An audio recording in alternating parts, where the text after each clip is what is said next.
अस्सलाम वालेकुम my dear students, welcome back.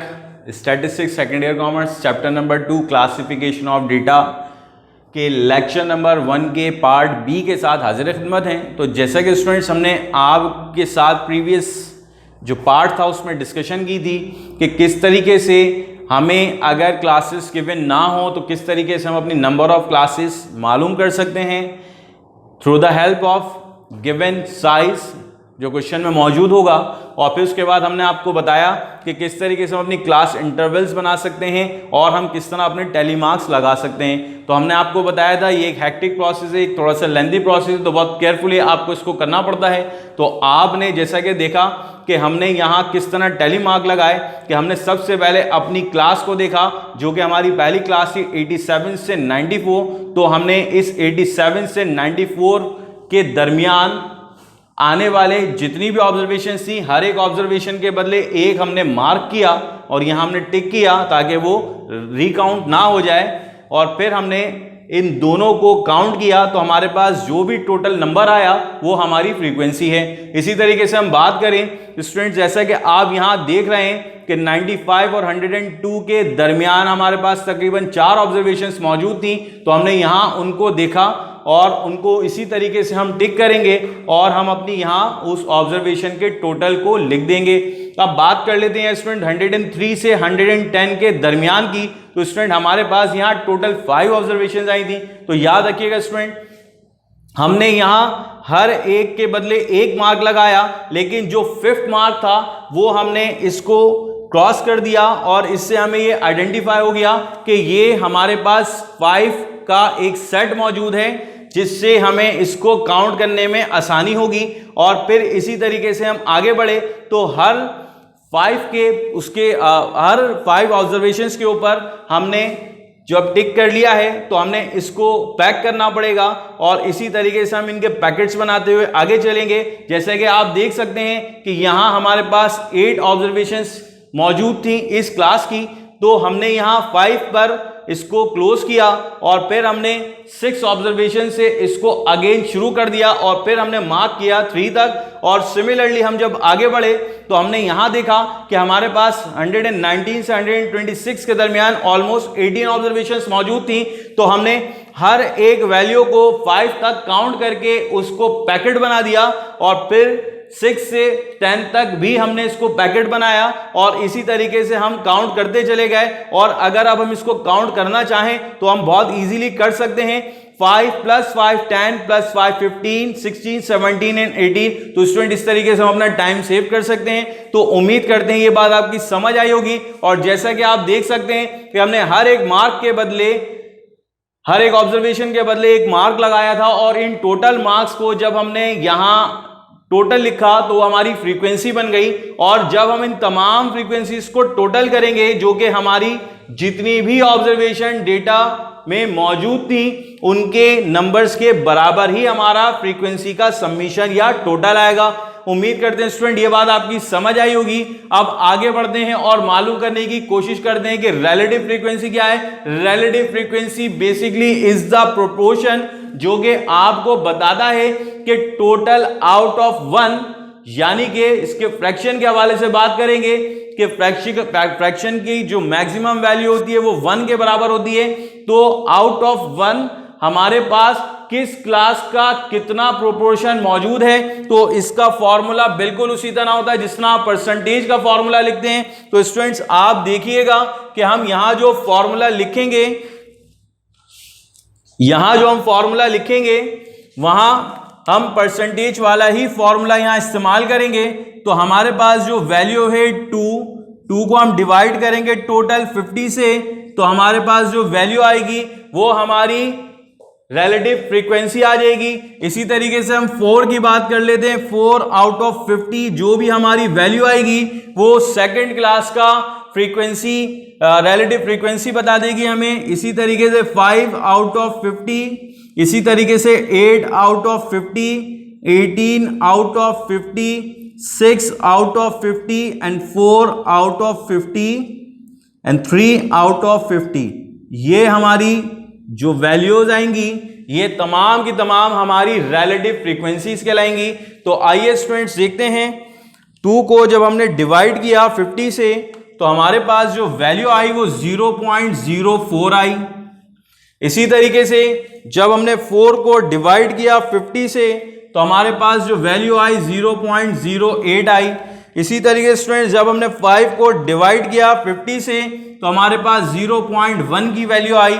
इसी तरीके से जब हमने 8 को डिवाइड किया 50 से तो हमारे पास 0.16 की वैल्यू आई।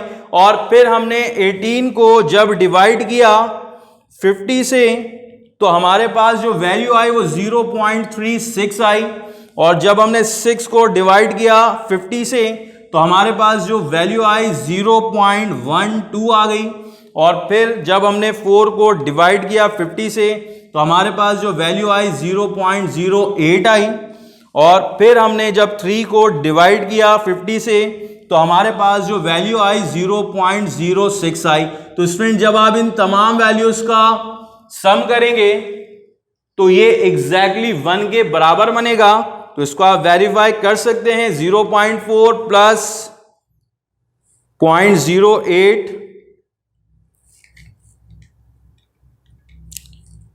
Plus 0.1 plus 0.16 plus 0.36 plus 0.12 plus 0.08 plus 0.06 exactly 1 की अमाउंट बनती है। तो जैसा कि स्टूडेंट्स हमने आपको बताया था कि फ्रैक्शन की जो मैक्सिमम वैल्यू होती है वो 1 होती है।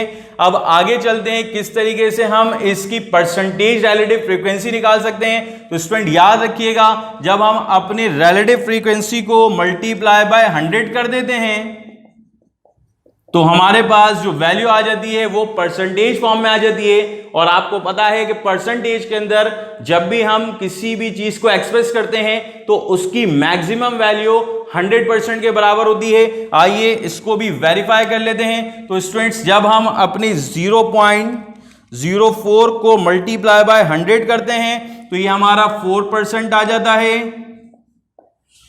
इसी तरीके से जब हम 0.08 को मल्टीप्लाई बाय 100 करते हैं तो 8% आ जाता है। जब 0.1 को परसेंटेज अप्लाई करेंगे तो 10%।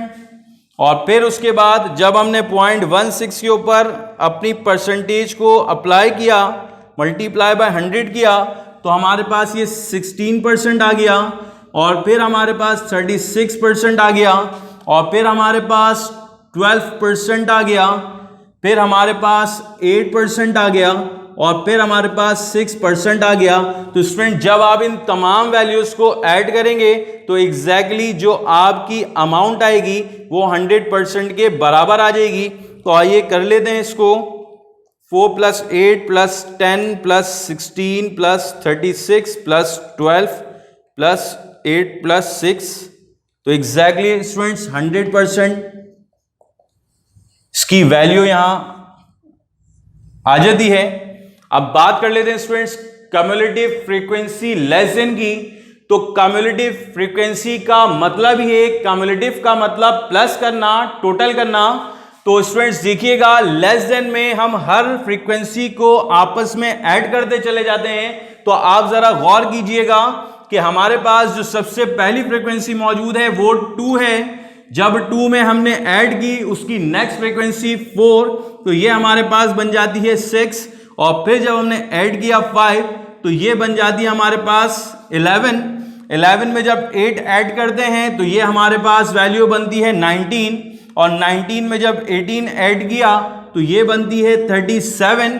37 में जब हमने 6 ऐड किया तो ये वैल्यू बनती है 43। और 43 में 4 ऐड किया तो 47। और 47 प्लस 3 इज इक्वल टू 50। तो उम्मीद करते हैं स्टूडेंट आपको relative cumulative frequency less than भी निकालना आ गई होगी। फिर आगे बढ़ते हैं, हम बात कर लेते हैं कम्युलेटिव फ्रीक्वेंसी मोर देन की। तो मोर देन में हमेशा एक बात याद रखिएगा कि आपकी जो टोटल फ्रीक्वेंसी होती है, सम होता है फ्रीक्वेंसी का, वो सबसे ऊपर लिखा जाता है, जो कि हमारे पास क्वेश्चन में गिवन है 50। और फिर एग्जैक्टली हम इस 50 में से जिस तरीके से हम यहां तमाम वैल्यूज को ऐड करते हुए आए थे, ग्रेटर देन में कम्युलेटिव फ्रीक्वेंसी मोर देन के अंदर हम इसको लेस करते हुए जाएंगे। तो 50 में से जब हमने 2 को माइनस किया तो हमारे पास 48 बचते हैं, और 48 से जब 4 को माइनस करेंगे तो हमारे पास 44 की वैल्यू आ जाएगी, और 44 से जब हम 5 को लेस करेंगे तो हमारे पास 39 की वैल्यू आ जाएगी, और 39 से जब हम लेस करेंगे 8 को तो हमारे पास 31 की वैल्यू आ जाएगी, और 31 से जब हम लेस करेंगे 18 को तो हमारे पास 13 की वैल्यू आ जाएगी, और 13 से जब हमने लेस किया 6 को तो हमारे पास जो वैल्यू आ जाएगी वो 7 आ जाएगी, और 7 से जब हमने लेस किया 4 को तो हमारे पास जो वैल्यू आएगी वो 3 आएगी। उम्मीद करते हैं स्टूडेंट ये बात भी आपकी समझ आई होगी। अब मजीद आगे बढ़ते हैं और क्लास बाउंड्री को मालूम करने की कोशिश करते हैं। तो स्टूडेंट्स, क्लास बाउंड्री के लिए हमेशा याद रखिएगा, जब भी डेटा आपका क्वांटिटेटिव डिस्क्रीट होगा तो डिस्क्रीट में फॉर क्लास बाउंड्री आप लोअर क्लास के लिए लेस करेंगे 0.5 और अपर क्लास के लिए आप ऐड करेंगे 0.5। तो याद रखिएगा इस बात को। तो आपके पास जो क्लास इंटरवल है पहली वो 87 है, तो 87 is the lower class interval. तो लोअर क्लास इंटरवल से आप लेस करेंगे 0.5 तो ये बन जाएगा 86.5, और इसी तरीके से जब आप ऐड करेंगे इसकी अपर क्लास के अंदर तो आपके पास जो वैल्यू बनेगी वो 94.5 बनेगी।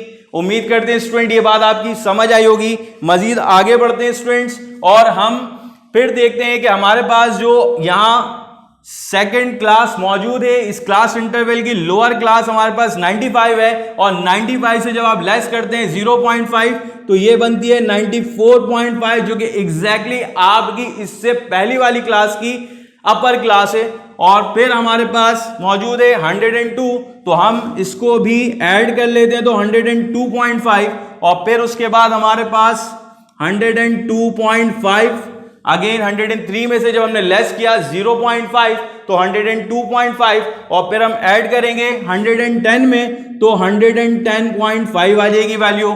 इसी तरीके स्टूडेंट्स 111 से जब हमने माइनस किया तो 110.5 आया, और जब हमने 118 के अंदर 0.5 को ऐड किया तो 118.5 आ गया स्टूडेंट्स। इसी तरीके से जब हमने 119 से लेस किया 0.5 तो हमारे पास 118.5 आ गया, और जब हमने ऐड किया 126 में तो 126.5 आ गया।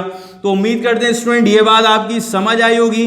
126.5 में से 127 से जब हमने लेस किया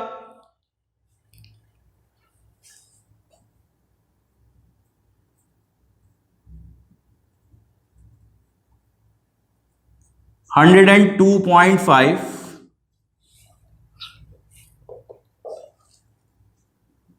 110.5, 110.5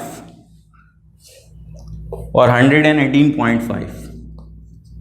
सिमिलरली 118.5 और 118, 126.5, 126.5 और फिर 134.5। सिमिलरली स्टूडेंट्स 134.5, 135 में से जब हम लेस करेंगे 0.5 तो 134.5 और ये 142.5, और फिर इसी तरीके से हम आगे बढ़ेंगे तो 143 में से जब हमने लेस किया 0.5 तो 142.5, और जब हमने ऐड किया तो 150.5 बन जाता है। उम्मीद करते हैं स्टूडेंट क्लास बाउंड्री भी आपकी समझ आई होगी। अब क्विकली अपने मिड पॉइंट की तरफ आ जाते हैं। तो मिड पॉइंट जानने के लिए हम ये करेंगे, तो मिड पॉइंट का जो फॉर्मूला होता है आपका lower class plus upper class divide by 2, तो आप स्टूडेंट सिमिलरली क्लास इंटरवल को भी आपस में ऐड कर सकते हैं और डिवाइड बाय 2 करा सकते हैं, और इसी तरीके से आप क्लास इंटरवल को भी आपस में ऐड करके डिवाइड बाय 2 करा सकते हैं। तो 87 प्लस 94 डिवाइड बाय 2 तो आपके पास जो पहली मिड पॉइंट आती है वो 90.5 आती है।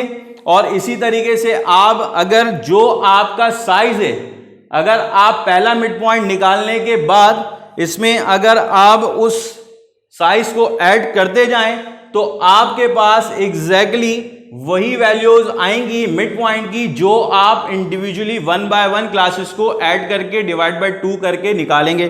तो इसको वेरीफाई कर लेते हैं। 95 divide by 102, 95 plus 102 divide by 2 तो 98.5। और इसी तरीके से स्टूडेंट्स आप इसको कंप्लीट कर सकते हैं।